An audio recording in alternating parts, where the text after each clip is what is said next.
कामना अपने छोटे से परिवार के साथ उत्तर प्रदेश के सोनभद्र शहर में रहती है।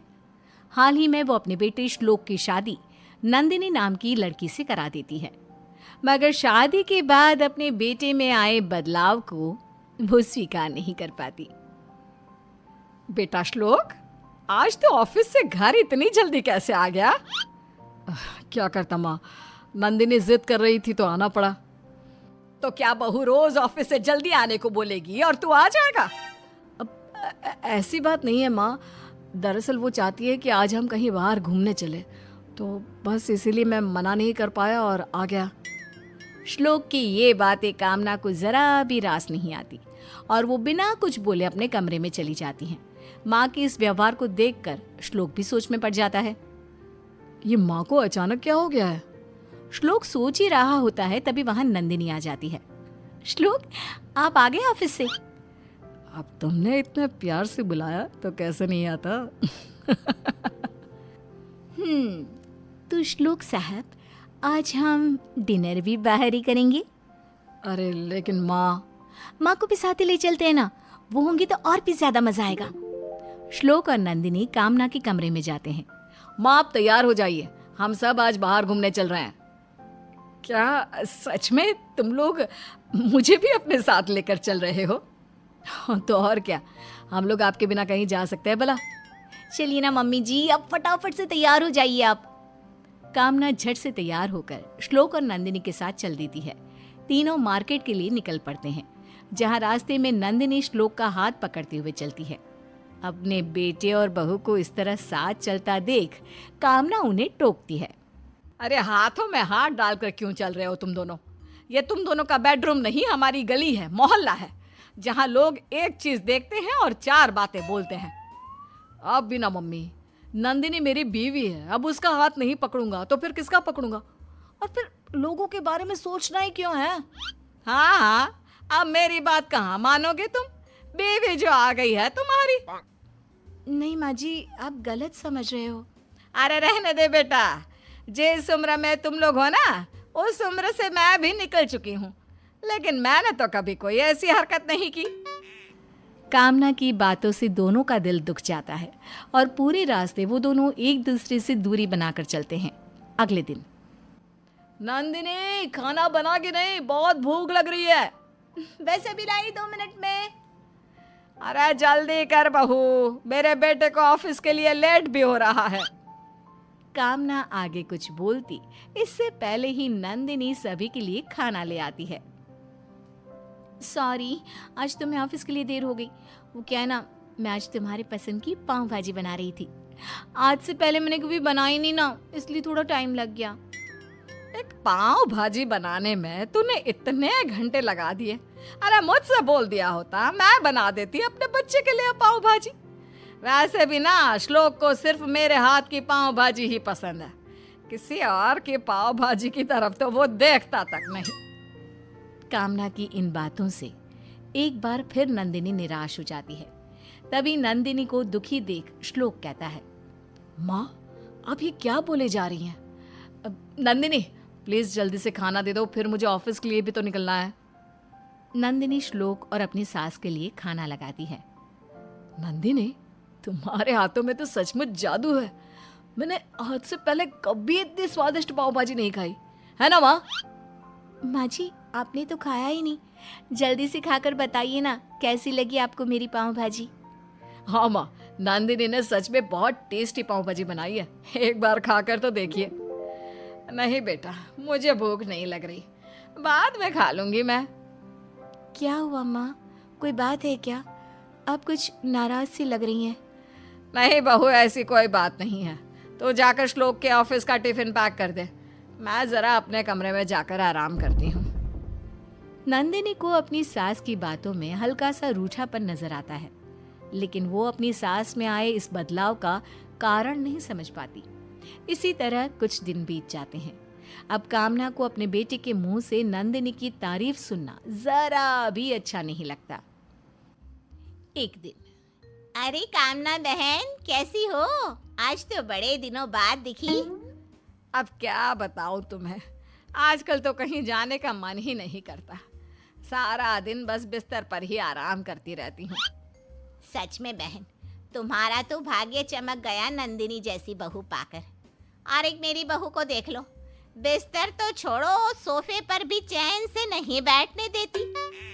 कामना और शालिनी बात कर रहे होते हैं, तभी उधर नंदिनी भी आ जाती है। वो पीछे खड़ी होकर उनकी बातें सुनने लगती है। हाँ, इस मामले में तो मेरी बहू बहुत अच्छी है, पर क्या कोई बात है क्या? और तू इतनी दुखी क्यों लग रही है? अरे नहीं नहीं, बस ऐसे ही, कोई खास बात नहीं है। अब बता भी दे कामना, क्या पता मैं तेरी कोई मदद कर सकूं। तुम्हें पता है, जब से नंदिनी मेरे घर में आई है ना, तब से श्लोक पहले जैसा नहीं रहा। अब वो बहुत बदल चुका है। और तो और, अब उसे मेरे हाथ का खाना भी पसंद नहीं। दिन रात जब देखो बस अपनी बीवी के गुणगान करता रहता है। तू इस बात से परेशान है? तेरा लड़का तो तब भी ठीक है, जरा मेरे घर आकर देखियो किसी दिन, बीवी के पैर दबाता नजर आएगा तुझे मेरा बेटा। कामना आगे कुछ नहीं कहती। वो चुपचाप अपने घर लौट जाती है। वहीं उनके पीछे खड़ी नंदिनी अपने सास के दिल की बातें जानकर अचंभे में पड़ जाती है। उसे अपने कानों सुनी बातों पर यकीन नहीं होता। वो सोचने लगती है कि आखिर वो ऐसा क्या करे जिससे उसकी सास की शिकायतें दूर हो सके। नंदिनी, कहाँ हो तुम? देखो, मैं तुम्हारे लिए गिफ्ट लेकर आया हूँ। क्या है इसमें? तुम खोलकर खुद ही देख लो। नंदिनी गिफ्ट खोलकर देखती है। वाह, ये तो बहुत सुंदर नेकलेस है।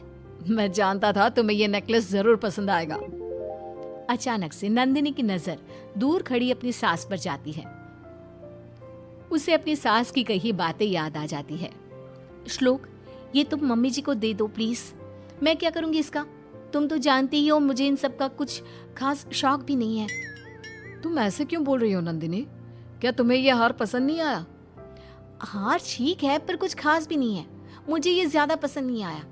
आप एक काम कीजिए ना, ये हार आप मम्मी जी को दे दीजिए। श्लोक गुस्से में अपना पैर पटकता हुआ वहां से चला जाता है। कुछ ही देर बाद नंदिनी सभी को खाने के लिए आवाज देती है। नंदिनी सभी की थालियों में खाना परोसती है। नंदिनी, ये आज कैसा खाना बनाया है तुमने? इसमें तो जरा भी स्वाद नहीं है। हाँ बहू, इसमें तो नमक मिर्च मसाले कुछ भी नहीं है। शायद मैं भूल गई होंगी मम्मी जी, मुझे माफ कर दीजिए।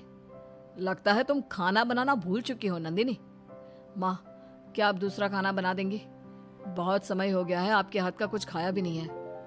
कामना झट से रसोई में जाकर खाना बनाने लगती है। आधे घंटे बाद कामना सभी के लिए खाना बनाकर ले आती है, जिसे वो सबसे पहले श्लोक को देती है। वाह माँ, आज कितने दिनों बाद आपके हाथों का खाना खाया है। आपके हाथों में आज भी वही स्वाद है जो पहले हुआ करता था। अपने बेटे के मुंह से इतने दिनों बाद तारीफ सुनकर कामना आज बेहद खुश होती है। नंदिनी भी ये सब देखकर मन ही मन बहुत खुश होती है। खुश भी क्यों ना हो, आखिरकार उसकी मेहनत रंग जो ला रही है। अगले दिन, माँ, आज भी प्लीज आप ही खाना बना दीजिए। कल के बाद तो नंदिनी के हाथ का खाना खाने का मन ही नहीं कर रहा।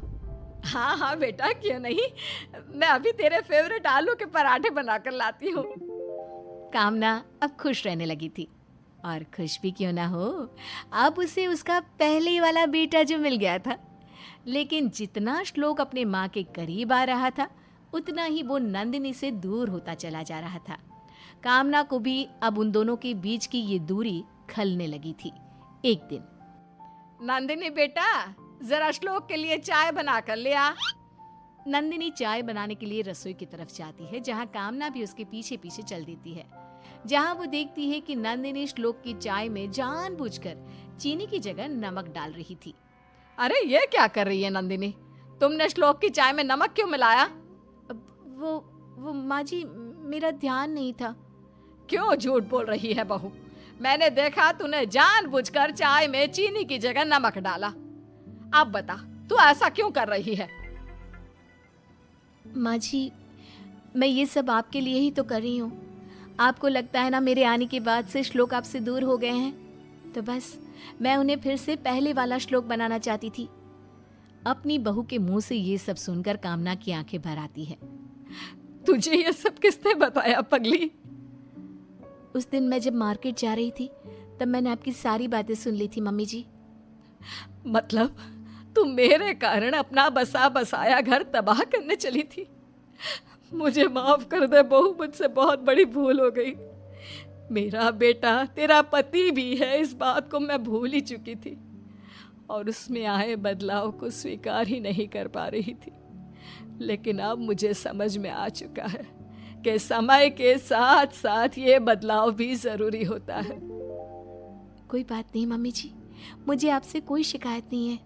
सचमुच मैं बहुत भाग्यशाली हूँ जो मुझे तेरे जैसी बहू मिली। चल अब फटाफट से श्लोक के लिए एक बढ़िया सी गर्मा गर्म चाय बना दे, और हाँ, नमक वाली नहीं, चीनी वाली।